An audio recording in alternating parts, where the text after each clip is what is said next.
அஸ்ஸலாமு ஃப்ரெண்ட்ஸ். இன்றைக்கி நம்ம நானிமா சமையலில் நான் வந்து ஒரு கம்பு தோசை சேர்ப்பேன். இது வந்து நல்லா கம்பு வாங்கி நல்லா கழுவி காய வச்சு அரைச்சி வச்சுருக்கேன். கம்பு தோசை ரொம்ப உடம்புக்கு ஹெல்த்தி. அதனால் நான் வந்து 2 கரண்டி கம்பு மாவு எடுத்துக்கிறேன். கேவுரு மாவும் ஒரு கரண்டி எடுத்துக்கிறேன். கொஞ்சமாக ஜீரகம், சால்ட்டு கொஞ்சம், பெருங்காயம்,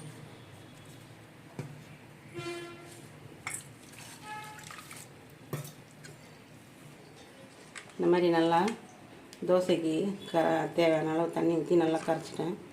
வந்து நான் தோசை ஊற்ற போகிறேன்.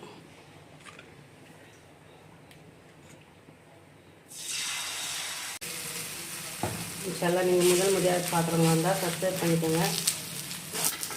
நான் போடுற வீடியோ வரும். கம்பு தோசை ரொம்ப ஹெல்த்தி. சுகர் உள்ளவங்க இந்த மாதிரி டெய்லி கம்பு கேவரை விட கம்பு தான் ரொம்ப நல்லது. இன்ஷால்லா இந்த மாதிரி செஞ்சு சாப்பிடலாம். ஆரோக்கியமான கம்பு தோசை ரெடி ஆகிடுச்சு. இன்ஷால்லா அதுக்கு அருமையான ஒரு சிக்கன் குருமா. நீங்களும் இதே மாதிரி கம்பு தோசை செஞ்சு சாப்பிட்டு பாருங்கள். இன்ஷால்லா உடம்புக்கு ரொம்ப குளிர்ச்சியாக இருக்கும்.